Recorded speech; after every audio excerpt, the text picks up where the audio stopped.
আমার ফুরফুরা দরবার শরীফে অনেক পীরজাদা, আমি নামও বলে দিতে পারি, অনেক পীরজাদা মোবাইলে আপনার রেকর্ডিং শুনবেন, অনেক পীরজাদা নাম করা পীরজাদা 30,000 দিতে হবে, না হলে যাব না। বুঝতে পারছেন না? হ্যাঁ, নাম করা পীরজাদা, নাম করা মৌলানা। বুঝতে পারছেন না? যে অর্ধেক টাকা জমা দিয়ে যেতে হবে, আর জলসা করার আগে অর্থাৎ আপনাকে গিয়ে ফের অর্ধেক টাকা জমা দিতে হবে, নাহলে যাব না। আবার এখন আবার এমন মুসিবত বেরিয়েছে, এই ফোনে আবার এমন মুসিবত বেরিয়েছে, আমাকেও ফোন করে বলছে, আবার বলছে ভাইজান আপনার এই নম্বরে ফোন পে আছে? কেন রে বাবা? বলছে না, আমরা দাওয়াত করলাম ফোনে, কিছু টাকা মেরে দিতাম। না বাবা, এটা আমি পছন্দ করিনি, ফোন পে আমি পছন্দ করিনি, ফোন পে বাবা আমি টাকা মারিনি, এটা আমি পছন্দ করিনি। যে অনেকে আবার বলে ফোন পে মেরে দাও, বলে না ফোন পে মেরে দাও, নাহলে যাব না জলসায়, এত টাকা লাগবে। যাক, আমি ওদিকে যাচ্ছি না। নাম করা অনেক ব্যক্তি, অনেক পীরজাদা, তারা বক্তব্য দিতে দিতে বলছে, আপনার সোশ্যাল মিডিয়ায় দেখে নেবে, কি কথাটা মিলিয়ে নেবে। বলছে বাবা এমন একটা সময়, এক হও এক হও, তারা বলছে এক হও এক হও, তবলিগ আমরা বুঝি না, আহলে হাদিস আমরা বুঝি না। শুনবেন আপনারা, তবলিগ আমরা বুঝি না, আহলে হাদিস আমরা বুঝি না, জামাত ইসলামী আমরা বুঝি না, বেরেলি আমরা বুঝি না, মুসলমান এক হও এক হও এক হও। বুঝতে পারছেন না? ভালো না খারাপ? কথাটা ভালো না খারাপ? ভালো নয়, কথাটা ভালো, কথাটা খারাপ নয়, কথাটা ভালো। তবলিগ এক হও, ফুরফুরা তবলিগ এক হও, বেরেলি ফুরফুরা এক হও, জামাত ইসলামী ফুরফুরা এক হও, হ্যাঁ ওয়াহাবি ফুরফুরা এক হও, সব বলছো ভালো, কিন্তু কাইয়ুমউদ্দিন সাহেব, রজব আলী সাহেব এক হও বলছো নি কেন?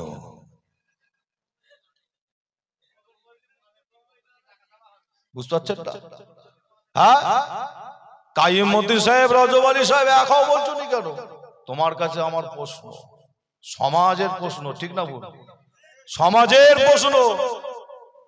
আর কিছু আছে, কিছু ব্যক্তি, কিছু মানুষ আছে, এরা বোঝে না সোজে না, জানে না, নারে তাকবীর আল্লাহু আকবার, তোমার না চামড়া গুটিয়ে দিবে পুরো একদম। তুমি আমার থেকে বেশি বোঝো, আমি সেই ঘরের বাচ্চা, আমার ভাইকে আমি যতটা বুঝি তুমি বোঝো, আমার বাড়ির আমার চাচাকে যতটা আমি চিনি আমি বুঝি তুমি বোঝো, তুমি কি জানবে? নারে তাকবীর আল্লাহু আকবার, জিন্দাবাদ, ভালো জিনিস জিন্দাবাদ দিচ্ছ দাও, কিন্তু ফিতনা লাগাওনি, ফিতনা লাগাওনি। যে বর্তমান সময় কঠিন সময়, কঠিন টাইম, তুমি যাকে ভালোবাসো, মহব্বত করো, যে পিজ্জা থেকে করো, কিন্তু তিনার বক্তব্যগুলো শোনো না, তিনি কি বলছে, এক হও এক হও এক হও। আর আসিম বিল্লাহ সিদ্দিকী খালি এখানে একটু জুড়ে দিয়েছে কি, আমি বলছি ভালো জিনিস, খারাপ বলছি না, ফুরফুরা তবলিগ জামাত বেরেলি আহলে হাদিস অমুক তমুক, হ্যাঁ যা আছে দল টল, নারার দল, ফকিরের দল, লাল বাবা, কালো বাবা, সাদা বাবা, বুঝতে পারছেন না? হ্যাঁ, নানা রকম যা আছে বাবা, সব এক হও, মুসলমান এক হও। এখানে তোমরা সব বলছো, আর আমি আসিম বিল্লাহ সিদ্দিকী একটা জিনিস জুড়ে দিয়েছি, তাতে ছটকা ছটকি করছে কি, বাবা কাইয়ুমউদ্দিন সাহেব, রজব আলী কি বাঁশ দিয়েছে তোমাদের, তখন এক হও বলতে পারছো না? ও, এখানে এক হও বললে কিন্তু নজরানা কমে যাবে, বুঝতে পারছেন না? হাল তেরা চাল হে,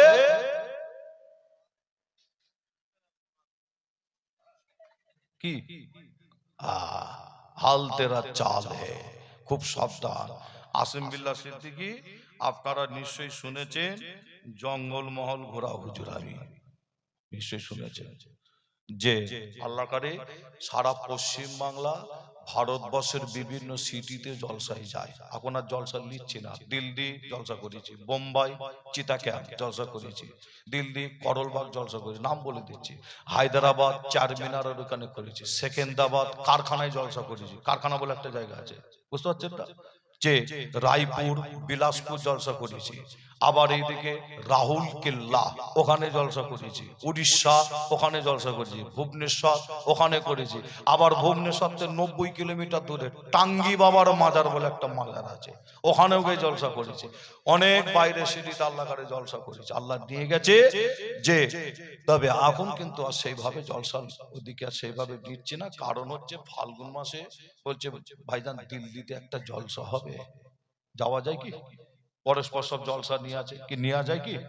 নেওয়া যায় না। ফাল্গুন মাসে যদি এখন ডেট চাই হবে কি, ফাঁকা না থাকলে লুবো কিভাবে? বুঝতে পারছেন না? যে আল্লাহ পাক আপনাদের ছোট ভাই ছেলে হিসাবে আপনাদের বলে যাই যে যথেষ্ট আল্লাহ আমাকে ঘোরান সারা পশ্চিম বাংলা, ইন্ডিয়ার বিভিন্ন সিটিতে, পাশাপাশি আমাদের বাংলাদেশ পাশে একটা দেশ আছে না ভাই, এই কদিন আগেই ঘুরে এলাম বাংলাদেশ থেকে বিভিন্ন জেলায় আল্লাহ নিয়ে গেছিলে। যে আপনার নাম শুনেছেন আপনারা, যশোর, ঝিনাইদহ, নাম শোনেন না? যশোর, ঝিনাইদহ, আপনার পাবনা, নাটোর, বগুড়া, গাইবান্ধা, ভৈরব, কিশোরগঞ্জ, সিলেট, রংপুর, বুঝতে পারছেন না? বিভিন্ন জেলার নাম আপনার, গাইবান্ধা, জয়পুরহাট, নওগাঁ, বিভিন্ন জেলায়, একদম শেষে ঢাকায়, ঢাকা থেকে বাড়ি চলে এলাম শনিবার, সামনে শনিবারে। বুঝতে পারছেন না? যে আল্লাহ কিন্তু জলসা মুজাদ্দিদ আল্লাহ পাকের রহমত নবীর কদমের উসিলায়, হ্যাঁ, আমার আব্বা এবং আম্মা জানের দোয়া, আব্বা আম্মা জানের দোয়া, মুজাদ্দিদুজ্জামান আল্লাহর ওলির দোয়া। আমার আব্বা জানকে আপনারা চেনেন কিনা জানি না, যেনার নাম ছিল মরহুম উসমান সিদ্দিকী, নাম শুনেন না? এই নাম শুনেন না? মরহুম উসমান সিদ্দিকী ফুরফুরা দরবার শরীফে ছোট হুজুর পীর কেবলার ছেলে, ছোট হুজুরের ছেলে। মনে রাখবেন আমার আব্বাজান হুজুর আল্লাহ হায়াত দিয়েছিলেন 60 থেকে 62 বছর হায়াত আল্লাহ দিয়েছিলেন। আমার নিজের চোখে দেখা, আল্লাহ তিনাকে তৌফিক দিয়েছিলেন, তারপরও তিনি কেনেননি। এমনও মরিদান ছিলেন হুজুর একটা গাড়ি কিনে দিয়ে না বাবা, দাদা হুজুর 5 হুজুর, দাদা হুজুর 5 হুজুর, খলিফা হুজুররা তিনারা বাসে টেনে, পায়ে হেঁটে বাসে টেনে দাদা পীরের সিলসিলার খেদমত করেছে। আমার আব্বাজান হুজুর তিনাদের নকশা কদম অনুযায়ী চলতেন। তিনিও বাংলাদেশে যেতেন, তিনিও মালদায় যেতেন, তিনিও মুর্শিদাবাদ যেতেন, আর পশ্চিম বাংলার মেদিনীপুর, 24 পরগনা, বাঁকুড়া তিনিও যেতেন, কিন্তু গাড়ি করে না, টেনে করে, বাসে করে, টেকারে করে, ঝুলে ঝুলে পায়ে হেঁটে হেঁটে দাদা পীরের সিলসিলার খেদমত করতেন। জোরে বলুন। তাই তো তিনি যখন দুনিয়া থেকে বিদায় নিলেন, আপনারা নিশ্চয়ই শুনেছেন, দুটো মসজিদে একই টাইমে একই সময়, শোনেন না আপনারা? শোনেন না আপনারা? একই টাইমে দাদা হুজুরের মাজার আছে, মাজার পাশে একটা মসজিদ আছে না, ছোট হুজুরের মাজার আছে, মাজার পাশে একটা মসজিদ, এই দুটো মসজিদে ঈশান নামাজ হয় একই টাইমে একই সময়। আব্বাজান হুজুর ইন্তেকাল করছে, আর আমি তখন আমাদের হাওড়া জেলায় বড়গেজ